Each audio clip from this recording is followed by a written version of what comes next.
This is the tutorial for Lab 4, which is gamma spectrum analysis. I will go through the complete procedure for one of the isotopes, cesium-137, and then you will just repeat that procedure for the other isotopes that you will do analysis on.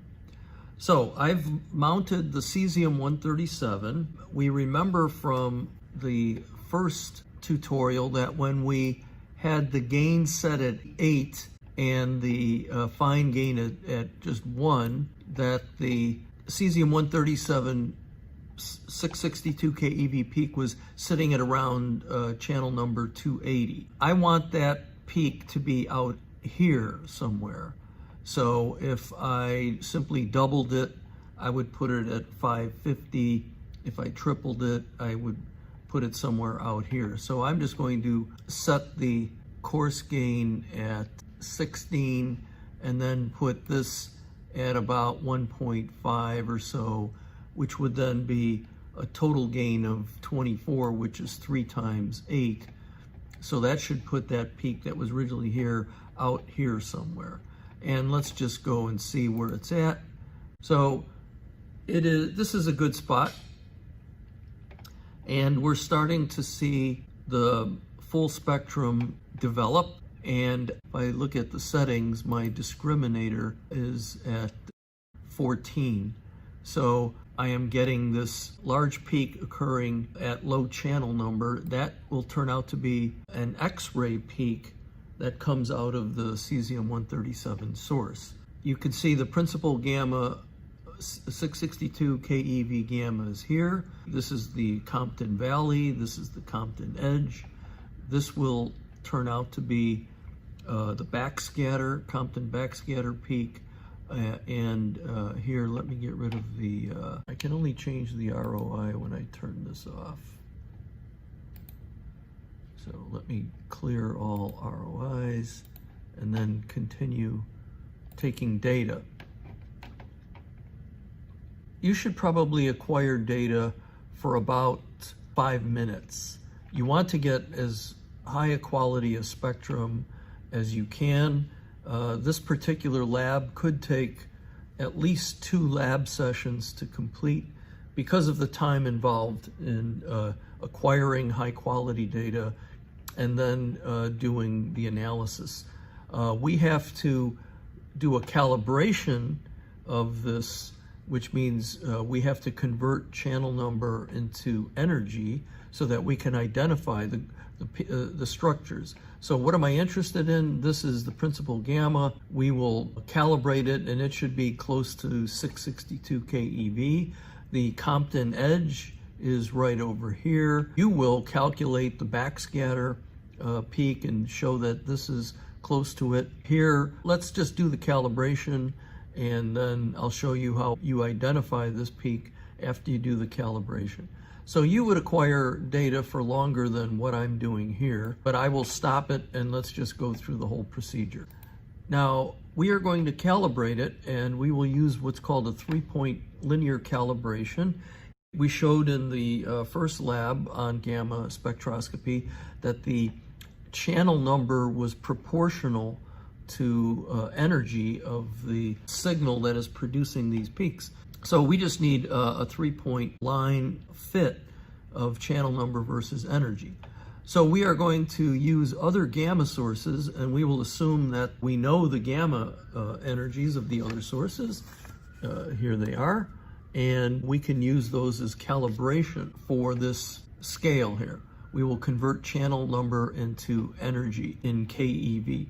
Now, which sources are we going to use to calibrate? There's no point in using any source that has an energy greater than 662 because we're only interested in the structure that is less than that. So we want to get a gamma source whose energy is much lower than 662.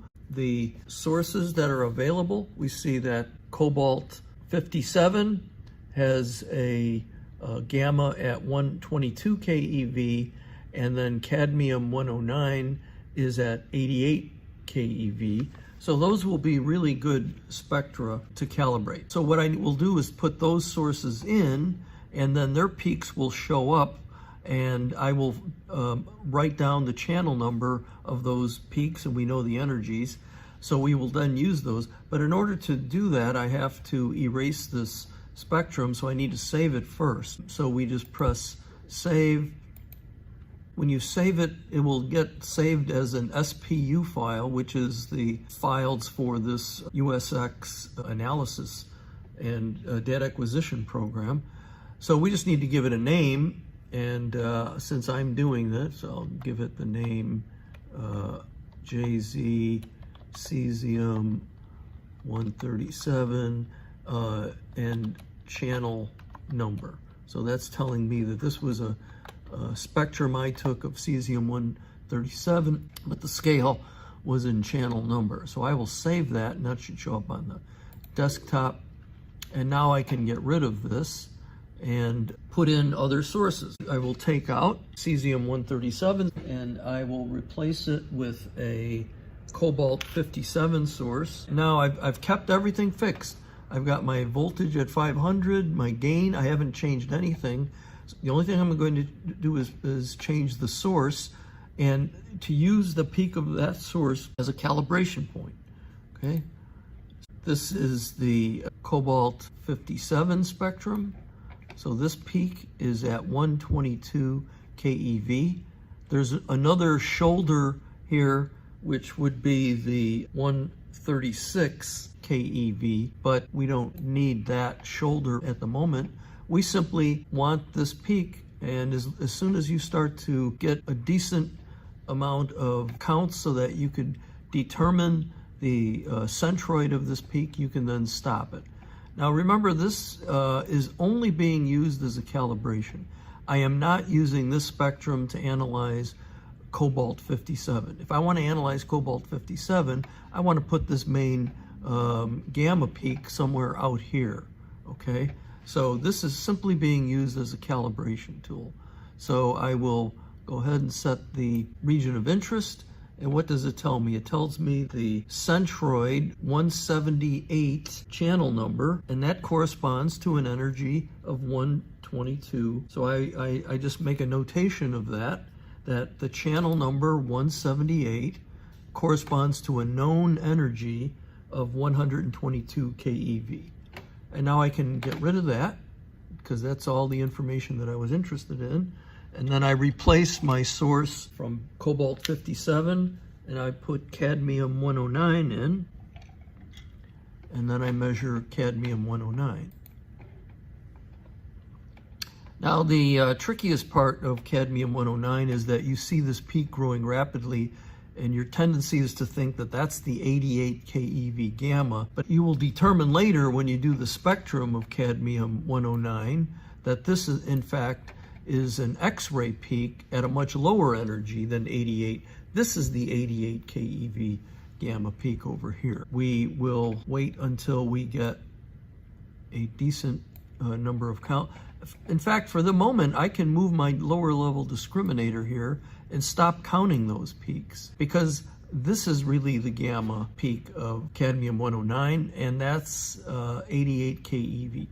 So you can go ahead and stop this whenever you are comfortable that you have high quality data. I'm just going to stop it right here and do the region of interest, and that tells me that at a channel number of 128, I have a peak whose energy is known, and that is the 88 keV energy of cadmium 109. Okay, I'm writing it down on a small piece of paper. All right, so we're done with the calibration, and now we can go back and open up the file that we just saved. I want to open, and I want to go to desktop, and let's see if I can find that file that I created. I want to open that. Notice that the default here is always this log scale. I prefer the linear scale, and just move this slider up like that. Okay, so I'm back to what I just measured earlier for cesium 137. First of all, I forgot my third point. So I can use this known energy of the gamma ray of cesium 137 as one of the data points for my calibration. So this is telling me that a channel number of 871 corresponds to an energy of 662 keV. And I'm going to calibrate. So I go to settings. I want to turn this axis into an energy scale. You go to settings, go to energy calibration, and press 3-point calibration. Currently the units are channel number. We want keV, so we just press keV. All right, so that'll be the units that are displayed instead of channels. We set, and it asks you for your first data point. For some reason, the algorithm that fits the 3 points to a straight line doesn't always work if you just put them in random order. So it works best if you go from the lowest energy and channel number to the highest one. So the lowest energy was the one for the 88 keV gamma from the cadmium 109. So that channel number was 128 from my notes, and that corresponded to 88. We set that. The second lowest was coming from the cobalt 57. That was a channel number of 178 and an energy of 122. So we set that. And then the third one came from the cesium-137 itself. That was a channel number of 871, and that energy was the principal gamma, 662. So if we're doing these calibrations, we are using the accepted values of the principal gammas for these sources. The reason is that we're interested in all of this lower energy stuff and what is going on there. All right, so we set that, and now notice that we're calibrated. The scale is now in energy in keV, and if everything we did was correct, this first peak should have a centroid at near 662, and there it is. Centroid is exactly, or almost exactly, at 662 keV. And we see these other features here. This one is what I was calling an X-ray. So I'm telling you what it is already. This one has a centroid at about 34 keV, and we will look that up later during the lecture and discuss it and show you that that is an X-ray that is coming out here. There's another peak here. Let's go ahead and do the region of interest. That's at about 74.8 keV. If you remember, 75 keV was the X-ray that was coming out of the lead shield. So that's understood. And now there's this broad peak here, which I'm going to argue is probably the Compton backscatter peak. And when we press that, we get a number, centroid, of about 191 keV. If you calculate the backscatter that for a 662 gamma that comes into our detector, it should be somewhere in this region. This guy here is the Compton edge, and when I click on it, I get that the centroid of this region is around 443 keV, and again, that's very close to our calculation of the Compton edge that I went through in one of our lectures. So we have now completed an analysis of the spectra of cesium-137. These features, in addition to the main principal gamma, which is at 662, we have all of this structure down here, which is a property of our detector. This is a property of the detector. That's the Compton edge. This is a property of the environment. That's a backscatter peak that comes into our detector. This is a property of the detector because it is surrounded by a lead shield.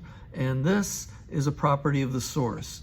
In addition to the radioactive nucleus producing a gamma ray, it also produces an X-ray, which is near 33.9. So when we say that we're doing spectrum analysis, this is what we mean. We identify features and we explain where they came from. So what I've just described here in complete detail for one of the sources, you have to do for each of the other sources in the box. The procedure is identical. You look at the principal gammas. So for example, if I were to go to cobalt-60, we know that I have two principal gammas. Cobalt-60 has an 1173 keV gamma and a 1333 keV gamma. I would want to put those two peaks out here somewhere, and then I am going to take high quality spectra and explain all of the structure that is occurring for energies below those two gammas.